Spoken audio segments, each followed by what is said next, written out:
Ayo, kalian sudah cuci tangan belum? Kalau belum, cuci tangan dulu ya, agar kuman dan bakteri tidak masuk ke tubuh kalian. Sehat sekarang bukan hanya untuk kalian, tapi juga demi orang-orang di sekitar kalian. Oke, kalau sudah, kita lanjut videonya.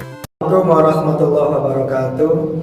Baiklah anak-anak sekalian, sebelum kita memulai pelajaran, mari kita berdoa dulu. Berdoa sesuai agama dan keyakinan masing-masing. Harapannya semoga kita semua mendapat ilmu yang bermanfaat. Berdoa mulai. Bismillahirrahmanirrahim. Raditu billahi rabban wa bil islami dinan wa bi Muhammadin sallallahu alaihi wasallam nabiyyan wa rasulan. Rabbi zidni ilma warzuqni fahma.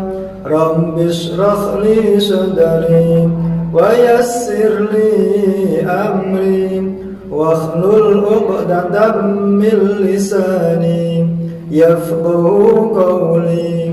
Amin ya rabbal alamin. Assalamualaikum warahmatullahi wabarakatuh. Kali ini, kemarin kalian sudah mempelajari apa itu sejarah, kemudian bagaimana tujuan sejarah itu, apa manfaatnya untuk kita mempelajari sejarah. Nah, kali ini kalian menginjak pada bab 2, yaitu tentang kehidupan manusia dan hasil-hasil budaya masyarakat praaksara Indonesia.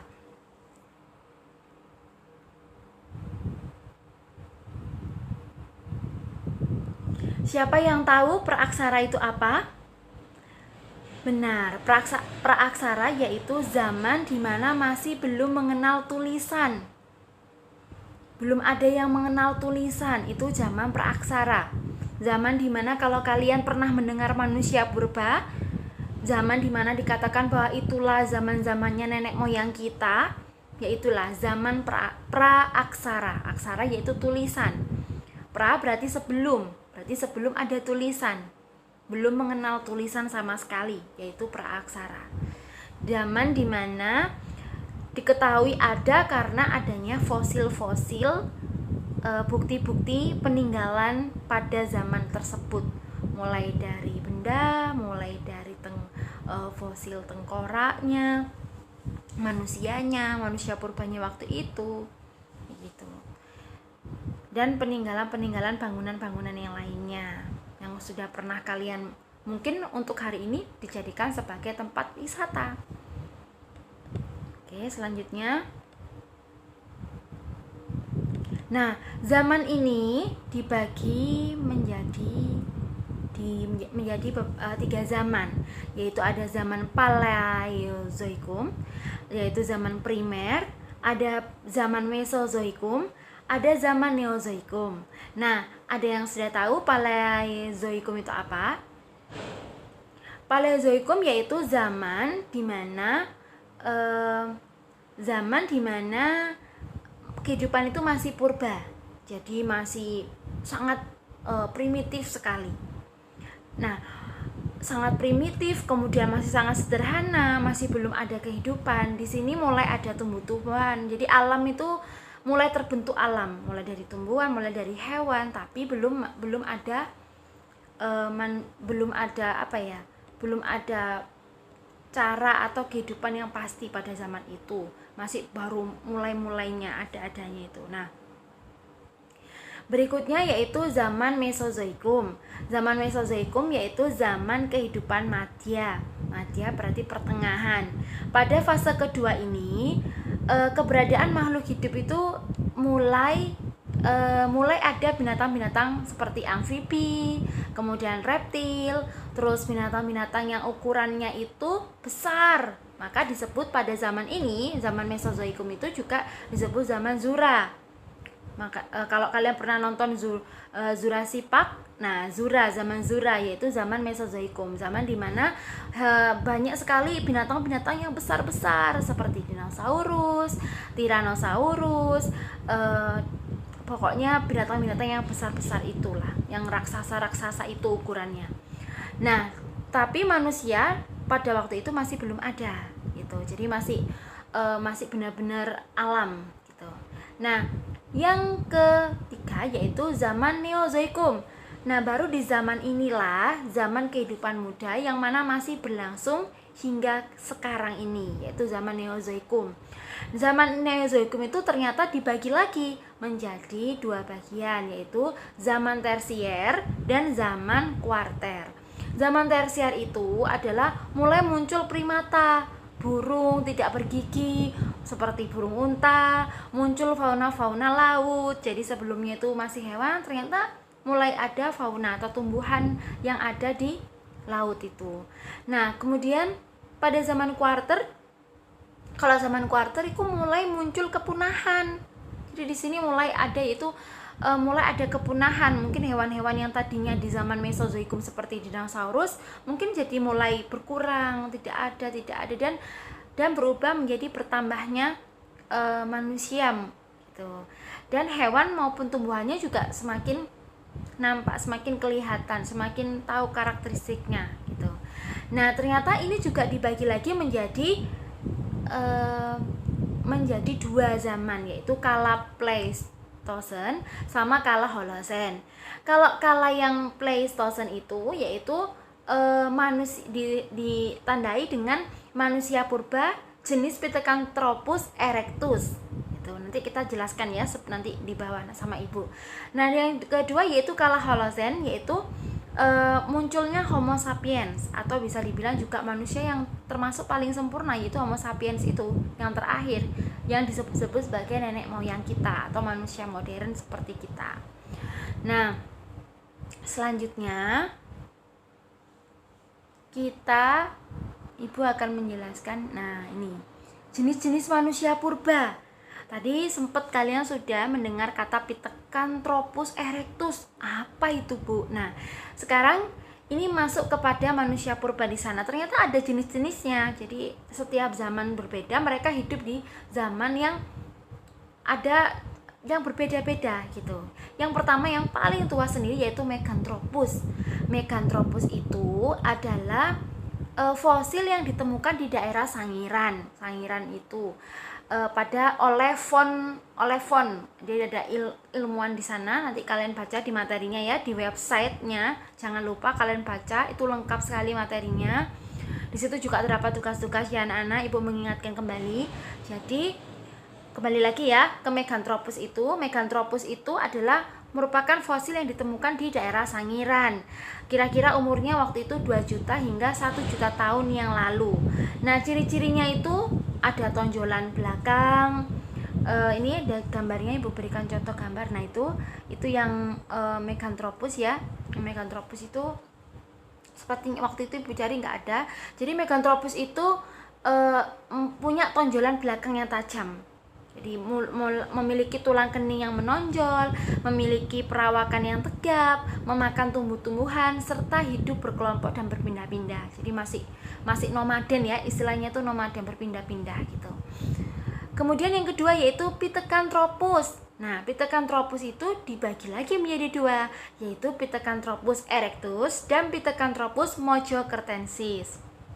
Nah, yang erectus itu dia ditemukan di daerah Trinil, Ngawi, Jawa Timur oleh peneliti yang bernama Du Bois.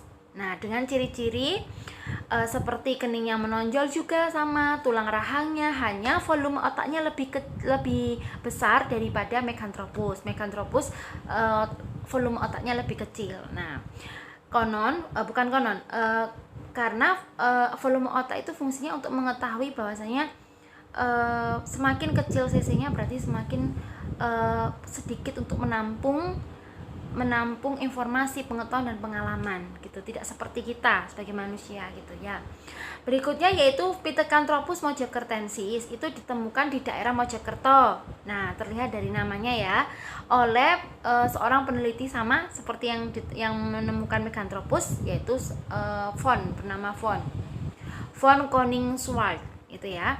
Fosil ini yang ditemukan ini yang di Mojokerto ini berupa anak berumur 5 tahun gitu. Jadi di situ mulai ada ciri-ciri hidungnya lebar, tulang pipinya kuat, tubuhnya tinggi, dan mereka juga sudah tidak nomaden seperti Meganthropus atau seperti si Erectus. Dia sudah mulai bisa mengumpulkan makanan, walaupun dia tidak bisa menghasilkan makanan, dia sudah bisa mengumpulkan makanan. Nah, istilahnya yaitu food gathering gitu ya, yang mengumpulkan makanan itu. Yang ketiga ternyata masih ada lagi, yaitu Pithecanthropus zoloensis. Nah, ditemukan di Ngandong oleh yang sama juga penelitiannya, yaitu Von gitu. Ditemukan di Ngandong. Dan ini menunjukkan bahwasanya hasil temunya ini menghasilkan satu seri tengkorak dari tulang kering gitu. Jadi mungkin ada di situ ya, bisa kalian lihat di gambar A, B, C, D, E itu fosilnya. Yang terakhir ini yaitu Homo sapiens gitu, yang katanya artinya yaitu manusia sempurna, baik dari segi fisiknya, volume otaknya, postur badannya, dan tidak jauh berbeda dengan manusia modern seperti kita. Jadi mulai jelas bahwasanya itu adalah manusia gitu ya. Dan Homo sapiens ini ciri-cirinya itu fisiknya seperti manusia sekarang, volume otaknya itu berkembang seperti Meganthropus, punya alat pengunya, sama punya tonjolan kering di dagu, dan merupakan jenis ras Mongoloid dan Austromelanozoid. Nah, nanti kalau kalian tanya apalagi tuh Bu, nanti dijelaskan di bawah ya. Nah, selanjutnya yaitu Homo wajakensis. Ada Homo wajakensis, itu adalah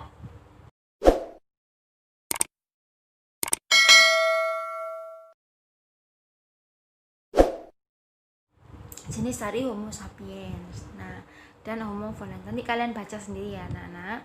Nah, berikutnya yaitu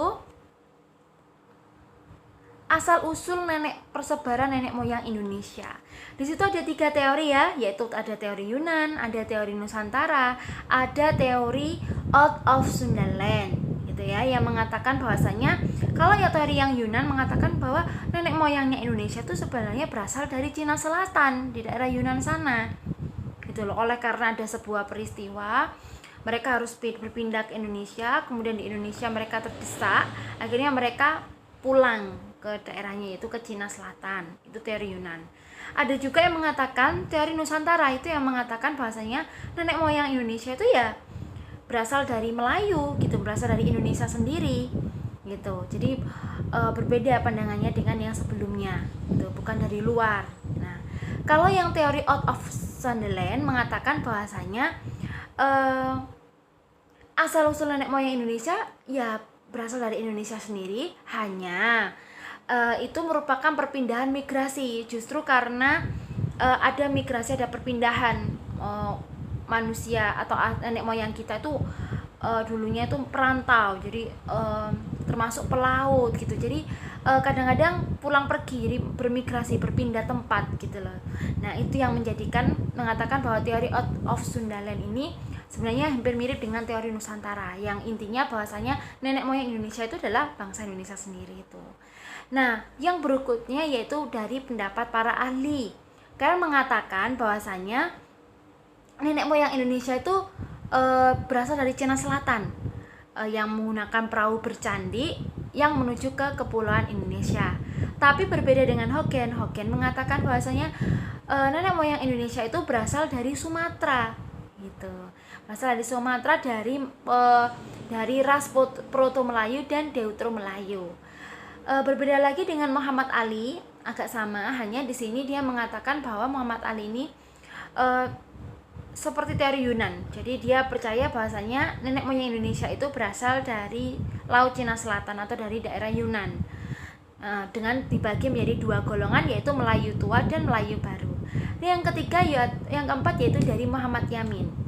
Ini dia sepertinya pendukung dari teori Nusantara, karena dia mengatakan bahwasanya bangsa Indonesia itu berasal dari daerah Indonesia sendiri, tanpa campur apapun. Karena dia mengatakan seperti itu karena banyak terbukti penemuan fosil-fosil tertua itu justru paling banyak ada di Indonesia.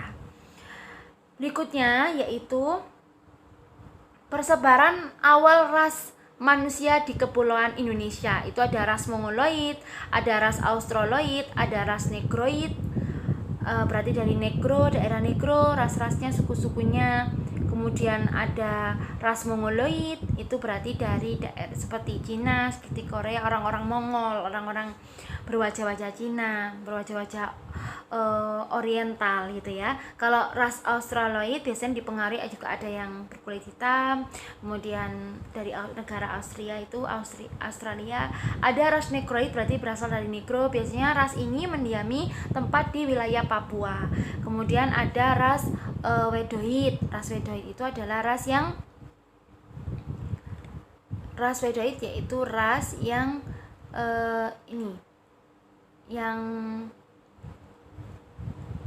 yang berkulit hitam, dia berada di Kepulauan Maluku, Nusa Tenggara Timur. Orang-orang Kumpang itu termasuk ras Wedoid gitu. Kalau orang-orang Papua, orang-orang semakin ke barat sana itu adalah orang ras Negroid gitu.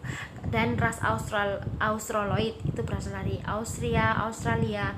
Kalau ras Mongoloid biasanya itu lebih dekat di wilayah sana, seperti Cina, seperti Korea itu. Kalau ras Proto-Melayu berarti Melayu tua. Biasanya ini ini Melayu tua gitu ya, dengan ciri-ciri yang sudah Ibu jelaskan. Kemudian ras Melayu muda atau Deutro itu berarti muda, Melayu yang muda gitu. Lanjut ya anak-anak. Cara kehidupan masyarakat praaksara, mulai dari cara bertahan hidupnya, mulai dari kepercayaannya, sistem kepercayaannya, mulai dari kehidupannya mereka, dan bagaimana cara mereka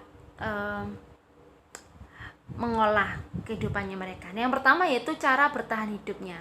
Mereka punya cara bertahan hidup itu ada 3 masa, yaitu ada masa berburu dan mengumpulkan makanan, ada masa bercocok tanam dan beternak, ada masa perundagian, yaitu mulai mereka itu mulai menetap, jadi tidak berpindah-pindah lagi seperti pada masa berburu atau seperti pada masa bercocok tanam dan beternak, kadang masih menempati di tepian sungai. Di sini mereka sudah mulai bisa menetap gitu. Mereka membuat rumah dari daun-daun pisang. Mereka sudah mulai bisa membuat alat untuk berburu. Mereka sudah mulai mengolah ladang mereka untuk bercocok tanam gitu. Jadi itu masa perundagian. Kemudian kita masuk di dalam sistem kepercayaannya. Sistem kepercayaannya itu mereka menganut roh, bahwasanya setiap benda, setiap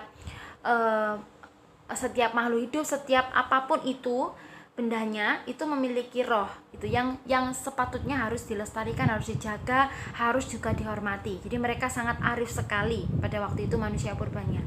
Nah, agamanya, sistem kepercayaannya ya tidak bisa dikatakan agama, tapi lebih kepada keyakinannya itu, karena nggak ada ritualnya, tapi mungkin juga ada ritualnya, yaitu animisme dan dinamisme, yaitu yang percaya pada roh-roh, pada dewa-dewa itu. Nah, dibuktikan dengan peninggalan-peninggalan sejarahnya, bangunan-bangunan yang seperti menhir itu yang batu tinggi itu, ada sarkofagus, tempat dimakamkan atau dikuburkannya orang pada waktu itu. Kemudian ada dolmen seperti itu ya, dolmen. Kemudian ada punden berunda, ada waruga, ada arca yang sering kita jumpai di candi-candi. Termasuk candi itu pun juga merupakan tempat untuk melangsungkan ritual keagamaannya pada waktu itu. Nah, perkembangan teknologi dan hasil kebudayaannya itu adalah alat-alat yang mereka gunakan. Ada yang untuk berburu misalnya, ada yang mereka gunakan untuk, kebanyakan untuk berburu ya gitu. Jadi bentuk-bentuknya itu memang menyesuaikan. Ada yang pipi, ada yang lonjong, ada yang persegi. Kemudian ada yang untuk digenggam, kapak genggam seperti yang di bawah, ada yang pipih, ada yang berupa apa ya, seperti paruh, jadi ujungnya itu tajam.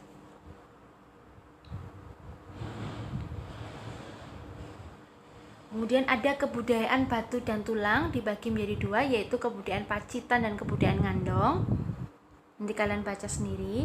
Kemudian ada pola kehidupannya manusia purba pada waktu itu ada 2, yaitu yang pertama ada kebudayaan Choken-Mondingar. Itu maksudnya yaitu mereka itu hidup di gua-gua gitu. Jadi tempat hidupnya mereka itu di gua gitu.